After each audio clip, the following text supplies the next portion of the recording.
Halo teman-teman, welcome back to channel YouTube. Kembali lagi bersama aku Kiflo.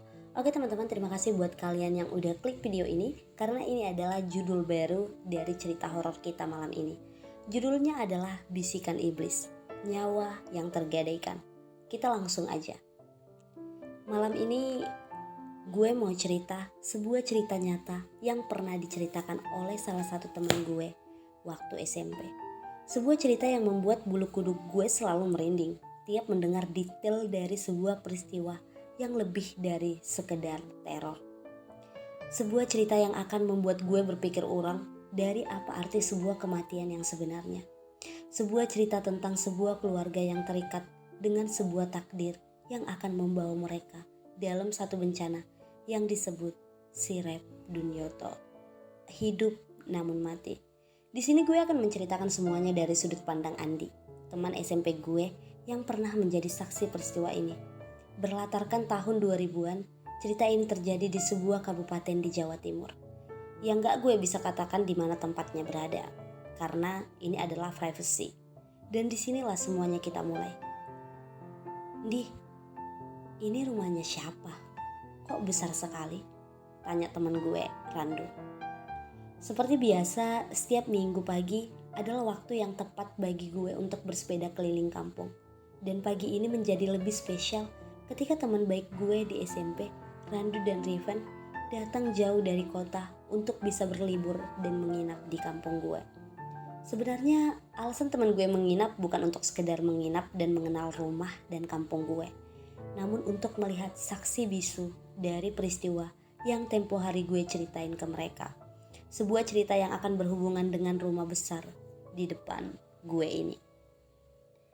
Ini rumah yang aku ceritakan kemarin, kata gue, sembari menatap jauh jendela-jendela serta pintu yang sudah rusak tergerus zaman. Peristiwa ini sendiri sudah terjadi sekitar 4 tahun yang lalu dan sampai saat ini rumah ini tidak terurus.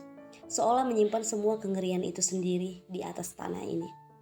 Gue sendiri selalu merinding tiap melewati jalanan ini. Terlebih bila melihat rumah besar ini dengan pagar berkaratnya, rumput liar di halamannya, dan terlebih setiap melihat ke jendela-jendela yang kacanya sudah pecah di sana sini. Gue merasa di dalamnya seperti ada yang sedang mengamati gue dari sana. Apapun itu, gue merinding. Oh, ini tah. Boleh masuk gak nih? Hah? Gue menatap Randu yang baru aja turun dari sepedanya. Sementara Riven masih menimbang apakah dia mau senekat itu. Apalagi bila tahu sejarah rumah ini. Suara berderit dari pagar besi yang berkarat terbuka. Ketika Randu sudah masuk dan memasuki halaman rumah yang dipenuhi rumput liar dengan tumbuhan putri malu di sana sini. Di mana durinya itu harus dihindari. Seolah gue tahu kelakuan teman gue Randu yang memang sudah penasaran sejak awal gue ceritain cerita ini. Maka gue pun terpaksa mengikuti.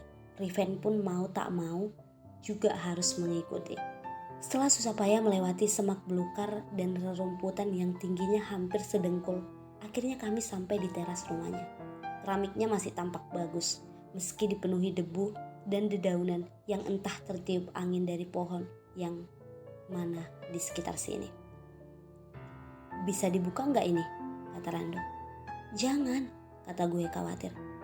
Gue udah buat perjanjian sebelumnya bahwa kami seharusnya hanya melihat dari pagar luar rumah. Namun realitanya malah kita masuk sampai ke teras. Dasar, Randu kebangetan. Dia malah memutari rumah dan bergerak ke pintu belakang. Mau tak mau, gue dan Riven mengikutinya. Di samping rumah ada tanah lapang yang juga dipenuhi rerumputan liar.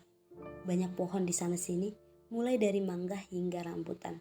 Di balik langkah kaki kami, gue terpaku menatap jendela-jendela yang berjejer di sisi rumah.